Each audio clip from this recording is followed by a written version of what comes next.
তো ভাই কি দেখলাম? যা দেখলি মুখ বন্ধ কর। কলিকালের জামানা, হক বলতে মানা, আসল কথা বললে তোমায় নামা দিবি রে, আসল কথা বললে মাইক কাগালিবি রে। ঠিক না? গত পরশু দিনই ফিল খুঁজতে আছে, মাইক কাগালে বক তাক মারিয়ে। হ্যাঁ, এখন তো আওয়ামী লীগ নাই রে ভাই, যারা বক্তার মাইক কাটে নিচ্ছে মারতেছে এরা হলো বিএনপি।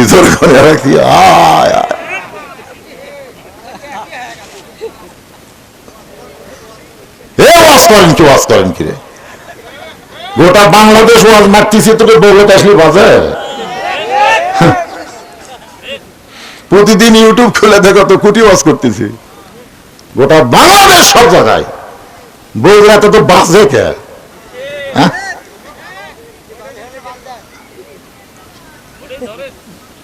না কি ধর্ম না ধর্ম সেটা দুটা আয়াত আমি তেলাওয়াত করছি, মনে নাই? এই ঘরের মালিকের গোলামি করলে কি হবি?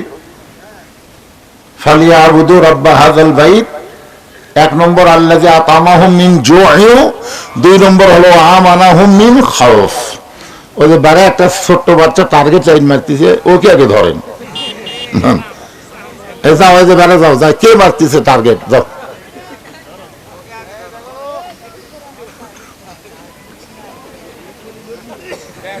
এখন আপনারা বলেন যে সবগুলাই শিয়াল কুত্তা, 15-20 জন মানুষ, কারণ কি? আপনারা যে বললেন হুজুর সাইটে যারা আসবে তারা নাই, পরে কারণ ভাঙ্গা দেবো। অনেক কোরআন হাদিস দিই, এমনি বাপদাদার ইচ্ছা করে কাম হবে না। এ কোরআন যদি আপনাদের বলে, কোরআনের বিরুদ্ধ করে পারবেন? ওয়ানুনাজ্জিলু মিনাল কুরআনি মা হুয়া শিফাউ ওয়া রাহমাতুল লিল মুমিনিন। এর বাংলা অর্থ হলো সব সমস্যার সমাধান দিতে পারে আল কোরআন। এটা কি বিশ্বাস করেন আপনারা? সব সমস্যার সমাধান যারা বলতেছেন না, মনে করতেছেন এই দুনিয়া আপনার শেষ নাকি? যদি ফুলগুলো হয় অভিমানে ঝরে যায়, আমি মালা গেতে বলো কারে পরাবো, সে যে কেন এলো না, কিছু ভালো লাগে না, কবরে আসুক তারে আমি মজা দেখাবো। কোরআনের পক্ষে যারা স্লোগান দিচ্ছেন না, এরা কবরে যাবেন না? যাবেন? তাহলে সেই হারে হবে, সেই হারে জাগা মতো মার হবি। যেরকম ঠিক, কবে যাবেন কবরে, কবে যাবেন? কোন তারিখ নাই, কোন মাস নাই, যে কোনো মুহূর্তে যাওয়া লাগবে। তাই সময়কে নষ্ট করা যাবে না, প্রত্যেকটা সময়ের গুরুত্ব দেওয়া লাগবে। যেরকম ঠিক, আল্লাহ যেখানে বলতেছে সব সমস্যার সমাধান দিতে পারে আল কোরআন, আর কোরআনের মাহফিলে বসে স্লোগান দিতে আপনার ব্যস্তি যে কোন জায়গা? গলা খাকার দেন তো দেখি। সব সমস্যার সমাধান তো বোঝা গেল, আপনি দিবার পারেন তো দেন না কেন? হ্যাঁ, একটু মনোযোগ দিয়ে শুনবেন। নামাজটা হলো ফজরের নামাজ। একজনকে সাটান, তো ফজরের সময় বোঝা যাবে তুমি কত সাটানার লোক। আর সালাতু খায়রুম মিনান নাওম শোনার সাথে সাথে তোমার অবস্থা কিরকম হয়? 3.5 হাত হয় না 2.5 হাত হয়? নিজের বিবেককে প্রশ্ন করো। আজান শুনবি না, ল্যাব দিয়ে মাথার উপর, পা টেনা বুকের কাছে, মনে হয় ছাগলের বস্তা ঢাকাতেছে। ল্যাব কান্দা দেখে ল্যাবের তলে ওর সাইজ, আর সকালবেলা সাইড ঠিবে কুত্তার সাইজ, একই সাইজ। যেরকম কত ঠিক কিনা? তাই ওয়া সাতান হুজুর, ওয়া সাতান।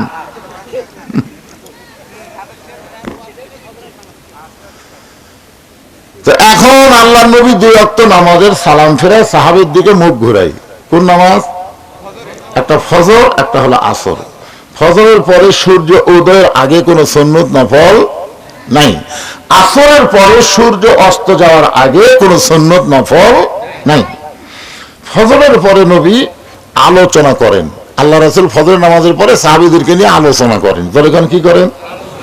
আর আসরের নামাজের পরে রাসূল বয়ান করেন। বয়ান তাবলীগী বয়ান বোঝেন? অল্প সময়ের মধ্যে গুরুত্বপূর্ণ ফজিলতের কিছু কথা, এগুলো কথা রাসূল আসরের পরে বলতেন। সুবহানাল্লাহ বললে কত লাভ, আলহামদুলিল্লাহ বললে কত নেকি, এইগুলো কথা রাসূল বলতেন আসরের পরে। আর ফজরের নামাজের পরে কোন সওয়াবের কথা বলতেন না। যে কোনো সময় মক্কার কাফেররা মদিনা আক্রমণ করতে পারে, এখন মদিনা রক্ষা করতে গেলে তোমরা দোয়া দিয়া করবা, দরুদ দিয়া করবা, না ওদের সাথে যুদ্ধ করবা, এই বিষয়ে রাসূল আলোচনা করতেন। আমার কথা কি বুঝলেন? আল্লাহ রাসূল ফজরের নামাজে সালাম ফিরিয়ে সাহাবীর দিকে মুখ ঘুরে যখন আলোচনা শুরু করবেন, এমন সময় একজন সাহাবী দাঁড়িয়ে রাসূলকে সালাম দিলেন। আল্লাহর নবী যখন আলোচনা শুরু করবেন, এমন সময় একজন সাহাবী দাঁড়ায় রাসূলকে সালাম দিলেন। আপনারা বলেন তো, আমি যখন ওয়াজ শুরু করছি, এমন সময় একজন যদি দাঁড়ায় বলে হুজুর আসসালামু আলাইকুম, এটা কি আদবি না বেদবি? বেদবি না? নবী তাকায় দেখে যে সাহাবী সালাম দিয়েছে সে হচ্ছে আল্লাহর নবীর ডবল জামাই। মানে যাই সালাম দিয়েছে তুই না, নবীর আবার ডবল জামাই। এখন জামাই যদি বেয়াদবি করে শ্বশুর ধরবার পারে? কথা কন না কেন? অনেক জামাই বেয়াদব আছে না নাই? আল্লাহ বাবা ওসমান, ফজরের নামাজের পর আমি নবীর যখন আলোচনা শুরু করতে চাই, এমন সময় তোমার সালাম দেওয়ার কারণ কি? ওসমান গনি বললেন, আসসালামু ক্বাবলাল কালাম, কোন কথাবার্তা বলার আগেই দেওয়া লাগবে সালাম। হুজুর আপনার সাথে যদি আমি কোনো কথা বলি, সে কথা বলার আগে কি দেওয়া লাগবে? এ কথা কে বলেছে? আল্লাহ রাসূল বলেছেন। আল্লাহ রাসূল বলেছেন আসসালামু ক্বাবলাল কালাম, কোন কথাবার্তা বলার আগেই দেওয়া লাগবে সালাম। সালাম দিয়া তারপরে কথা শুরু। আপনারা কি সালাম দেন? দেন? বেটা কোনদিন সালাম দিয়েছেন? বেটা তো আপনাকে দেয় না, বেটা শ্বশুরক দেয়। আপনার বেটা কিন্তু সেই ভদ্র, খুবই ভদ্র, শ্বশুরকেই ভয়। আসসালামু আলাইকুম আব্বা, কেমন আছেন আব্বা? আম্মা কেমন আছে? ওরে বাবারি, এ ভদ্রই হলো কুত্তে গাড়ি। আর বাপুর যায় না, কুত্তা যায়, বোঝার উপায় নাই। যেরকম কথা ঠিক কিনা? আপনারা বলেন তো, পৃথিবীর সমস্ত মানুষকে সালাম দিলে যে সওয়াব হবে, নিজের বাপ মাকে সালাম দিলে এর চাইতে বেশি সওয়াব আল্লাহ দান করবে। যেরকম কথা ঠিক কিনা? ওরে বাবা, ঠিক তো ঠিকই কইস, বাবা সালাম দেশ। এখন থেকে শুরু কর লাগি বাবান, আজ থেকে শুরু করবা সালাম দেওয়া। যেই বাড়িতে সালাম আদান প্রদান আছে, ওই বাড়িতে অভাব থাকতে পারে কিন্তু অশান্তি থাকবে না। হ্যাঁ, অভাব আছে কিন্তু অশান্তি নেই। কোনদিন স্বামী স্ত্রীর মধ্যে মারামারি হবে না, কারণ বউ স্বামী সালাম দেয়, স্বামী বউ সালাম দেয়, সালামের দ্বারা সব রাগ পাঞ্চা হয়ে যায়, আরো মারামারি। বেটার বউ শাশুড়ি সালাম দেয়, শাশুড়ি বেটার বউ সালাম দেয়, মানে যখন তাই সুযোগ পাবি আগে সালাম মারবি। দেখবেন শাশুড়ি বেটার বউয়ের বিরুদ্ধে কবি না, বেটার বউ শাশুড়ির বিরুদ্ধে কোনোদিনও কবি না। কিন্তু সালাম কালাম না থাকার কারণে প্রত্যেকটা সংসারে অশান্তি টেকা আছে, অভাব নাই, কিন্তু অশান্তি দাউ দাউ করে চলতেছে। যেরকম কথা ঠিক, এই জন্য সালাম দেওয়া লাগবে। সালামের প্রচলন শুরু করবেন। আল্লাহ নবী ওসমান, তুমি কি বলবার চাও? ওসমান করে বলতেছে, রাসূলুল্লাহ একদিন দেখেছি আমি বলি নাই, দ্বিতীয় দিন দেখেছি আমি বলি নাই, কিন্তু আজকে তৃতীয় দিন দেখতে পারলাম। আপনি যখন নামাজের সালাম ফেরান, সঙ্গে সঙ্গে আপনার একজন সাহাবীর নাম হলো তালহা বাড়ির দিকে দৌড় দেয়। আপনি যেই মাত্র সালাম ফেরান, সঙ্গে সঙ্গে আপনার সাহাবী তালহা বাড়ির দিকে দৌড় দেয়। আমি একদিন দেখেছি বলিনি, দ্বিতীয় দিন দেখেছি আমি বলিনি, আজকে তৃতীয় দিন দেখার পর আমার খুব রাগ হলো। কে আল্লাহ নবী এত সুন্দর আলোচনা করে আর সে আলোচনা না শুনে ওই বাড়ির দিকে দৌড় দেয়। কতগুলো ছেলে দেখবেন জুমার দিনে সবার শেষে আসা আগে যায়, আছে না নাই? আপনার কোন তো জুমার দিনে কেন নামাজে আগে আসতে হবে? আল্লাহ যে বললেন ইজা নুদিয়া লিস-সালাতি মিন ইয়াউমিল জুমআ ফাসাউ ইলা যিকরিল্লাহ। জুমার নামাজের আযান দেওয়ার সঙ্গে সঙ্গে জোরে জোরে মসজিদে আসতে হবে। সর্বপ্রথম যেই ব্যক্তি মসজিদে ঢুকবে আযান দেওয়ার পরে 3 মিনিটের মধ্যে, কয় মিনিট? 3 মিনিটের মধ্যে যারা মসজিদে ঢুকবে জুমার দিন, আল্লাহ তাআলা আমল নামায় একটা উট কুরবানি সওয়াব দিবে। খালি সুবহানাল্লাহ কইলে হবে না, ঢোকা লাগবে।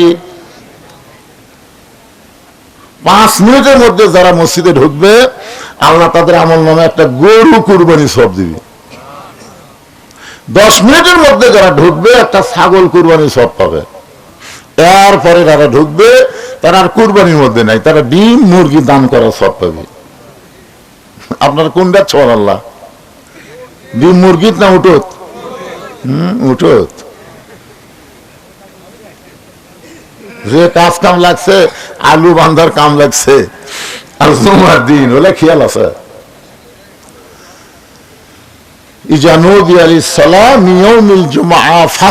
শব্দের অর্থ হলো হাঁটাও না দৌড়ানো না, মাঝখানে, মানে হাঁটা দৌড়ানো মাঝখানে। ডায়াবেটিস রোগী হলে যেরকম হাঁটে না, ওই রকম জোরে জোরে মসজিদে যাওয়া লাগবে। হুকুম কার? জুমার নামাজ পড়া কিন্তু কারিবুল ফরজ। জুমার নামাজ পড়া হলো কারিবুল ফরজ, ফরজের নিকটবর্তী, কিন্তু ফরজ না। আর আযান দেওয়ার সঙ্গে সঙ্গে মসজিদে যাওয়া হলো ফরজ। কারণ এটা কার কথা? নবীর কথা না আল্লাহর কথা? তো আল্লাহর কথা মানা কি? তাহলে জুমার নামাজের আযান দেওয়ার সাথে সাথে মসজিদে যাওয়া কি? আপনারা জানেন? কথা কয় না রে বাবা। আচ্ছা, কি জন্য কোন তো যে জুমার নামাজের আযান দেওয়ার সাথে সাথে মসজিদে যাওয়া ফরজ কেন? খুতবা সেরে কি শুনবেন? আরবি না বাংলা? কিসের আরবি? বোঝেন আরবি? আরবি শুনবি? বাংলায় যে বক্তব্য দিবে যে হাসিনার পতন হলো, বাংলাদেশ স্বাধীন হলো, সিরিয়া আবুল বাশার পলায় গেল, সিরিয়া স্বাধীন হলো, মিশর অতি সত্তর স্বাধীন হবে, ফিলিস্তিন আল্লাহ বাংলাদেশ, ফিলিস্তিন আল্লাহ মুসলমানকে দিয়ে দিবে। সুবহানাল্লাহ। এই গুরুত্বপূর্ণ বিষয়ের উপরে ইমাম বক্তব্য দিবে, শ্রোতারা শুনবে, আর সাইজ হবে। কি হবে? ভারত যতই চেষ্টা করুক বাংলাদেশের কোনো ক্ষতি করতে পারবে না। যদি কিছু করবার আসে তাহলে মুসলমানের করণীয় কি, এই বিষয়ের উপরে জুমার দিনে ইমাম সাহেব বক্তব্য দিবে। যদি ইমাম না দেয় সেটা ভিন্ন কথা, কিন্তু বর্তমান প্রেক্ষাপটকে নিয়ে অবশ্যই প্রতি জুম্মায় ইমামকে বক্তব্য দেওয়া লাগবে। জোরগান ঠিক কিনা বলেন?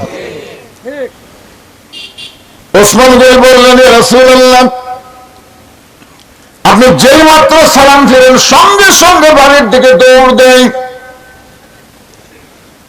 যিনি অভিযোগ করেছেন ওসমান গনি, তিনি হলেন 3 নম্বর, আর যার বিরুদ্ধে অভিযোগ করেছে তিনি হলেন 7 নম্বর। কি বুঝলেন? যিনি অভিযোগ করেছে ওসমান গনি, তিনি কয় নম্বর? কিসের 3 নম্বর? জান্নাতের 3 নম্বর। আবু বকর, ওমর, ওসমান কয় নম্বর? আর যার বিরুদ্ধে অভিযোগ করছে তিনি কয় নম্বর? আবু বকর, ওমর, ওসমান, আলী, আব্দুর রহমান ইবনে আওফ, জুবাইর, তালহা। এ কয় নম্বর? 7 নম্বর।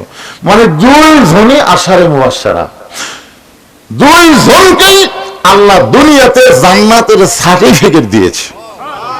এই দুনিয়াতে কয়জনকে দিছে?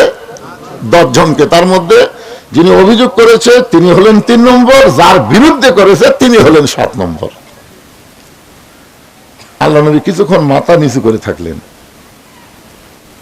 তারপরে বললেন, ওসমান, তুমি শুধু অভিযোগ করলেই হবে না, অভিযোগকে তদন্ত করে দেখা লাগবে। দেখছেন, 3 নম্বর জান্নাতি অভিযোগ করছে, তারপরে রাসূল বলতেছে খালি তুমি অভিযোগ করলেই হবে না, তোমার অভিযোগকে তদন্ত করা লাগবে। আর আমাদের বাংলাদেশে গত পরশুদিন এক শয়তান মরছে, নজিবুল বাশার শয়তান। এই শালা শয়তান সাইদি হুজুরের বিরুদ্ধে কিন্তু প্রথম অভিযোগ করছে। জোরে কথা ঠিক কিনা? প্রথম অভিযোগ করেছে আল্লামা সাইদির বিরুদ্ধে।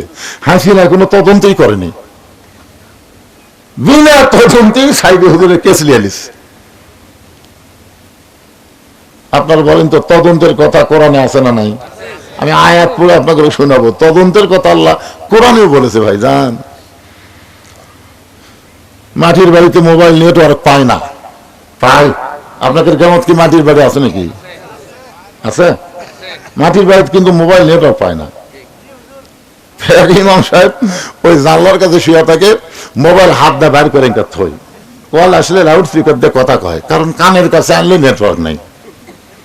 তো এটা দেখে এক ছেলে বলতে, হুজুর আপনি এত বোকা কোত্থেকে হলেন? আপনি 400 টাকা দিয়ে একটা মোবাইল অ্যান্টিনা কিনে বাঁশের মাথাতে অ্যান্টিনা ঝুলাই দিয়ে সেখান থেকে তার না মোবাইলের মধ্যে ঢুকে দেন, আপনি যেটি থাকবেন সেটি নেটওয়ার্ক। তো যুবকের কথা মতো ইমাম সাহেব একটা অ্যান্টিনা কিনা বাঁশের মাথা দিয়ে মোবাইলের পিছনে লাগা দিয়েছে। ওরা এক তেলতলা গোয়েন্দার দিকে বলতেছে, হুজুর আবার টিভিও কিনছে। তেলতলা গোয়েন্দার ওটা দেখেই, হ্যাঁ হুজুর আবার টিভিও কিনছে। ওরা কিসের অ্যান্টিনা শালা তেলতলা জানি না, ওই কোনদিন মসজিদে যায় না, সেই দিন গেছে। যাই বলতেছে নামাজ পড়া কি হবে, নামাজ পড়া কি হবে?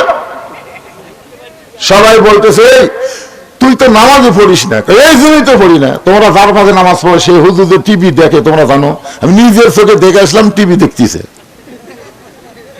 সব মুসল্লি কয় নাউজুবিল্লাহ নাউজুবিল্লাহ। সকলের বাড়িতে ডিশ অ্যান্টেনা আছে, নাউজুবিল্লাহ নাই, কিন্তু হুজুরের বাড়িতে টিভি, নাউজুবিল্লাহ। মানে সবাই চায় হুজুর ভালো হোক, আমরা যা হই তাই। মসজিদের ইমামকে নিয়োগ দেওয়ার জন্য আপনার বহু কিছু দেখেন। ইমামের বইয়ের পর্দা আছে কিনা, ইমাম ঠিক মতো চলাফেরা করে কিনা, ইমামের দাড়ি ঠিক আছে কিনা, টুপি মাথা ঠিক মতো দেয় কিনা। একটা সামান্য মসজিদের নেতার জন্য যদি এত কিছু আপনারা দেখেন, তাহলে সমাজের এমপি যাকে বানাবেন তাকে দেখার দরকার আছে না নাই? যেরকম আছে না নাই?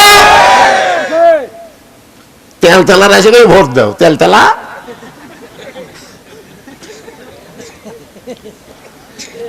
আর আইতাল্লাযী ইউকাযযিবু বিদ্দীন ফাযালিকাল্লাযী ইয়াদুল ইয়াতীম ওয়া লা ইয়াহুদ্দু আলা তুআমিল মিসকিন। সব মুসল্লি সিদ্ধান্ত লিছে আজকে হুজুরক বাদ দেবো। তেলতেলার কথা শুনে সিদ্ধান্ত লিছে হুজুরক বাদ দেবো। হুজুর মসজিদের মধ্যে ঢুকতেছে, ডান পাও দিয়া, যেরকম কি পাও দিয়া, আল্লাহুম্মা আফতাহ লি কইনি, কেবল বলতেছে আল্লাহুম্মা আফতাহ। সমস্ত মুসল্লি বলতেছে না। হুজুরকে কি হলো? তুমি টিভি কিনা টিভি দেখো আর তোমার কথা আমরা আওয়াজ পাবো? ইমাম কয় বাড়ি আমি টিভি তো কিনিনি, দেখবো কেমনে? তেলতেলা বলতেছে হুজুর তাহলে বাঁশের মাথাত কি দেখলাম? তখন বলতেছে ওটা তো মোবাইল অ্যান্টিনা। তখন সব মুসলিমকে কে তুই কি দেখলি আর কি করলি? মনে করছিলাম ভাই। মনে করার উপর অভিযোগ করছে আর তদন্ত না করে ইমাম বাদ। চিন্তা করছেন? আল্লাহ রাসূল বলে ওসমান তুমি অভিযোগ করলে তোমার অভিযোগকে গ্রহণ করতে পারলাম না, তদন্ত করতে হবে। 3 নম্বর জান্নাতি 7 নম্বরের বিরুদ্ধে অভিযোগ করেছে। আল্লাহ নবী বললেন তদন্ত না করে কিছু করব না। আল্লাহ নবী দাঁড়িয়ে গেলেন, তদন্ত করার জন্য নবী দাঁড়িয়ে গেলেন, আর কোনো আলোচনা করলেন না। ফজরের পরে যে আলোচনা করেন, নবী আলোচনা বন্ধ করে দিয়ে তদন্তের জন্য দাঁড়িয়ে গেলেন। নবী যখন মসজিদ থেকে বের হচ্ছেন, প্রত্যেকটা সাহাবী নবীর দিকে তাকিয়ে আছে। আল্লাহর নবী বললেন আমি তদন্তের জন্য রওনা দিলাম, তোমরা কি আমার সঙ্গে যাওয়ার চাও? সাহাবীরা বললেন ইয়া রাসূলুল্লাহ যদি আপনি অনুমতি দেন আমাদের কোনো আপত্তি নাই। তার মানে নবী বুঝালেন যে একজন তদন্ত একদলীয় তদন্ত না করে সর্বদলীয় তদন্ত করা দরকার। যেরকম ঠিক কিনা?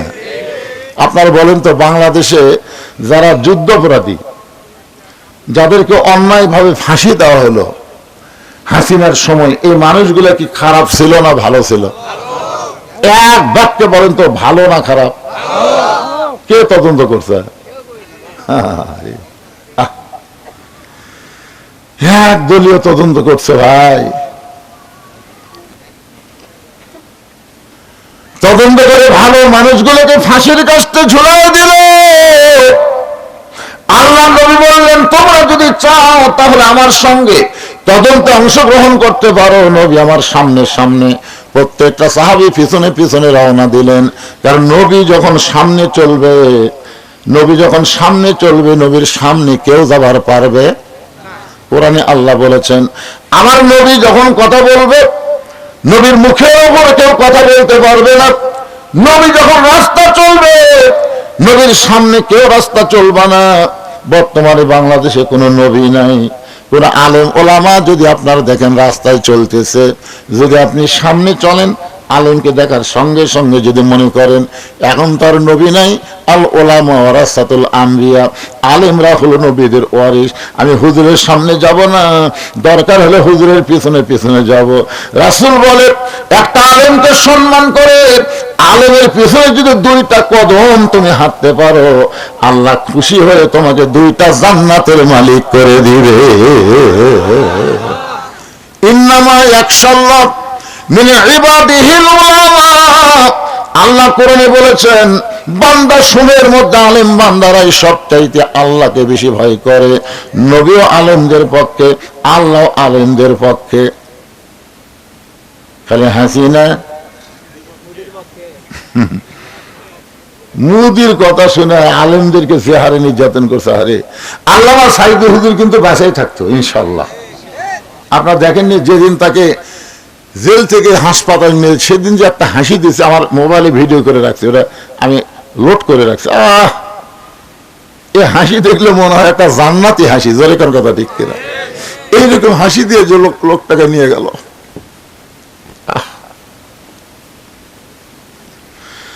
জেলখানার মধ্যে তাকে হত্যা করা হলো, যার কারণে বাংলার প্রত্যেকটা মুসলমান বিশ্বাস করে আল্লামা সাইদি তুমি মরনি, শহীদ হয়েছ, আমরা এটাই মানি। আপনারা বলেন তো, উনি মারা গেছে, ওনাকে হত্যা করা হয়েছে। আর আল্লাহ রাস্তায় যখন কাউকে হত্যা করা হয়, আল্লাহ কোরআনে বলেন, ওয়ালা তাকুলু লিমান ইয়াকতালু ফি সাবিলিল্লাহি আমওয়াতুন বাল আহইয়াউ ওয়ালাকিন লা তাশউরুন। সবাই জবান খুলে আল্লাহু আকবার। আল্লাহ রাস্তায় যাদেরকে হত্যা করা হয় তাদেরকে তোমরা মৃত্যু বলো না, আমি আল্লাহ বলতেছি তারা জীবিত। এখন সাইদি হুজুরকে আপনারা গুরুত্ব দিচ্ছেন না, 100 বছর পর আবু হানিফা রহমতুল্লাহ আলাইহির মতন সাইদি হুজুরকেও মানুষ গুরুত্ব দিবে। যেরকম ঠিক কিনা? আবু হানিফা রহমতুল্লাহ আলাইকে কিন্তু 20 খিলা মারছে জেলের মধ্যে। কি খিলা? কথা কয় না। সাইদি হুজুরকে পয়জন করে, একই অবস্থা।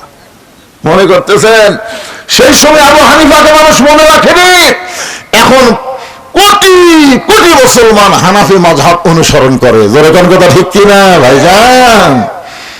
এই ভালো মানুষকে কোনোদিন হত্যা করে শেষ করা যায় না, তারা কিয়ামত পর্যন্ত অমর থাকে। হোসাইন কিয়ামত পর্যন্ত থাকবে, কিন্তু ইয়াজিদ আছে আছে।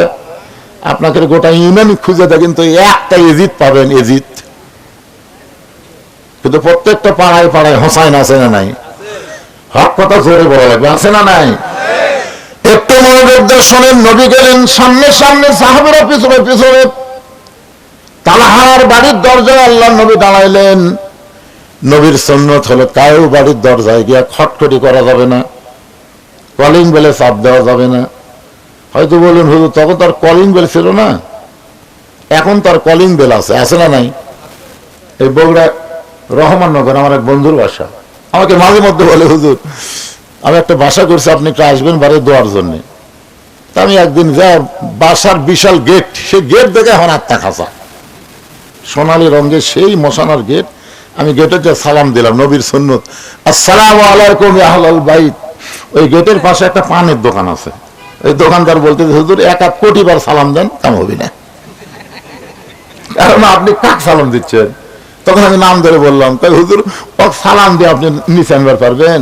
ওই 6 নম্বর দেখেন, কলিং বেলের লেখা আছে 1 2 3 4 5 6, এই 6 টিভি মারেন।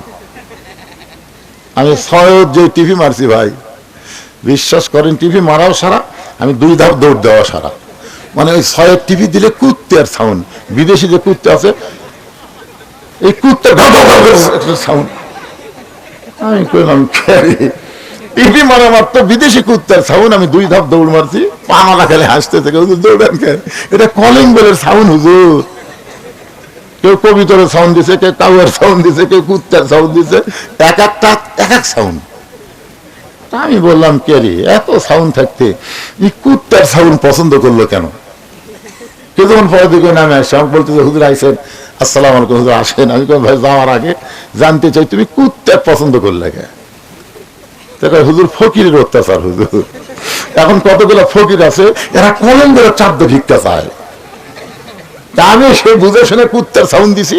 প্রথম একদিন এক ফকির কেবল টিভি মারিছে, কুত্তার সাউন্ড পায় মারছে দৌড়, আর ঝোলার বা চাউল আছে সব পড়ে গেছে।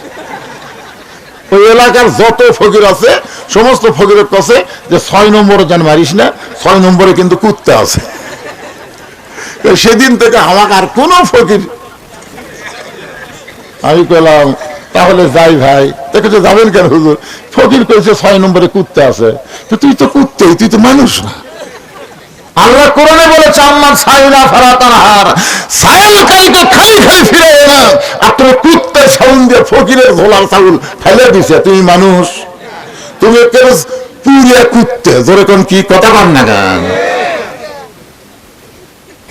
কি দেওয়া লাগবে? সালাম। আসসালামু আলাইকুম ইয়া আহলাল বাইত। আল্লাহ নবী তালহার বাড়ির দরজায় এসে সালাম দিলেন। প্রত্যেকটা সাহাবী মনে মনে তো রাগ রাগ ভাব, কারণ ওসমান গনি অভিযোগ করছে ওসমান গনি তার তুই মিয়া সাহাবী না। কয়দিন? যেরকম কয়দিন? একদিন দেখেছে কিছুই বলে নাই, 2 দিন বলে নাই, 3য় দিন দেখার পরে বলেছে। এরপরে আল্লাহর নবী হেঁটে হেঁটে তালহার বাড়ির দরজায় সালাম দিলেন। কিছুক্ষণ পর আল্লাহ নবী ডাক দিলেন তালহা। নবী মনে করেছিলেন সালাম দিলেই তালহা দরজা খুলবে, কিন্তু তালহা যখন বাড়ির দরজা খোলে নাই, এবার নবী একটু রাগ করে ডাক দিলেন তালহা। তালহা বাড়ির ভিতর থেকে বলতেছে লব্বাইকা রাসূলুল্লাহ। কিছুক্ষণ পরে তালহা যখন দরজা খোলে না, নবী আবার ডাক দিলেন তালহা। তালহা সঙ্গে সঙ্গে বলে লব্বাইকা রাসূলুল্লাহ, কিন্তু তালহা দরজা খোলে না। নবী আবার কিছুক্ষণ পরে ডাক দিলেন তালহা। সঙ্গে সঙ্গে তালহা বলতেছে লব্বাইকা রাসূলুল্লাহ। 3-3বার নবী ডাক দিলেন, প্রত্যেকবারে লব্বাইকা রাসূলুল্লাহ বললেন, কিন্তু দরজা খোলে না।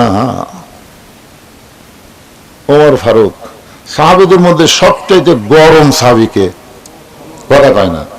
আচ্ছা, ওমর যদি সবচাইতে গরম হয় তাহলে সবচাইতে নরম কে? হ্যাঁ, এটা আপনারা জানেন। এর আগে আপনাদের শুনেছি সবচাইতে নরম হলো আবু বকর, সবচাইতে গরম হলো ওমর, সবচাইতে ধনী হলো ওসমান, সবচাইতে জ্ঞানী হলো আলী। তাহলে 4 জন কয় নম্বর? 4 জনই কিন্তু 1 নম্বর। ওমর ফারুক আল্লাহ নবীর পায়ে হাত দিয়ে বললেন রাসূলুল্লাহ, আপনার জুতার পরশে আল্লাহর আরশ ধন্য হয়ে যায়, আপনার জুতার পরশে আল্লাহর আরশ ধন্য হয়ে যায়। আর আপনি তালহার বাড়ির দরজায় 3-3বার তালহা তালহা বলে ডাকলেন, এরপরও তালহা দরজা খোলে না। নিশ্চয়ই তালহা বেয়াদব হয়ে গেছে। আপনার বলেন তো ওমর ফারুক কথাটা কি মিথ্যা কইছে? হ্যাঁ করেন, বলে মিথ্যা। কি কথা কইছে? যে আপনার জুতার পরশে আল্লাহর আরশ কি হয়েছে? যেখান থেকে 70,000 পর্দা, ফেরেশতা জিবরাইলকে আল্লাহ যেখানে ব্রেক করে দিলেন, জিবরাইল আর এক ধাপ সামনে আসলে তোমার অস্তিত্ব পুড়ে হবে ছাই। এখান থেকে নবী একলা আসবে, নবীর সঙ্গে আর কেউ আসতে পারবে না। নূরের পর্দার মধ্যে আল্লাহ নবী যখন ঢুকতেছে এমন সময় জিবরাইল বলে রাসূলুল্লাহ যে জায়গার মধ্যে আমি জিবরাইলকে আল্লাহ অ্যালাউ করলো না আপনি সেই জায়গায় যাচ্ছেন, আপনি জমজমের কূপের পানি দিয়ে ওযু করার সময় আপনার পায়ে যে জুতা জোড়া আছে, এই জুতা কি আপনি পায়ে দিয়েই যাবেন না জুতা খুলবেন? নবী বলতেছে, জিবরাইল ভাই, আল্লাহর সঙ্গে মেরাজ করতে এসে আমার জুতা খোলার কথা মনেই নাই। তুমি যখন মনে করে দিলে উপর হয়ে নবী যখন পায়ের জুতা খুলতে যাবেন, এমন সময় আরশ থেকে আওয়াজ আসলো, নবী গো, জিবরাইল আপনাকে চিনে না, যার কারণে জুতা খুলতে কয়।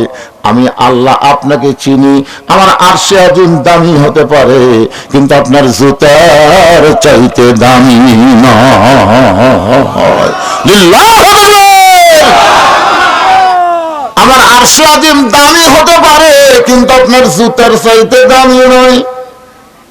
ওমর ফারুক বলে, রাসূলুল্লাহ, আপনার জুতার পরশ আল্লাহর আরো ধন্য হয়ে যায়। আর সেই নবী তালহার বাড়ির দরজায় তিনবার তালহা তালহা বলে ডাকলেন, প্রত্যেকবারই লব্বাইক লব্বাইক বলল, যদি এখন পর্যন্ত দরজা খুললো না, নিশ্চয়ই তালহা বেয়াদব হয়ে গেছে। আল্লাহ রাসূল বলেন, ওমর, সাবধান হয়ে যাও, তদন্ত করার আগে কোন রিপোর্ট দেওয়া যাবে। এখনো তদন্তই হয়নি, তুমি আগে রিপোর্ট দিলে বেদব। আমি নবী আইছি তদন্ত করতে, তোমাকে সাথে আনছি রিপোর্ট দেওয়ার জন্য না। চিন্তা করছেন ওমর হলো কয় নম্বর? কথা কয় না কেন? কয় নম্বর? জান্নাতের দিক দিয়ে কয় নম্বর? 1 নম্বর আবু বকর, 2 নম্বর ওমর। সে ওমরকে রাসূল বলতেছে, ওমর, মুখ সাবধান করে কথা বলবা, তদন্ত করার আগে কোনো রিপোর্ট দেওয়া জায়েজ নাই।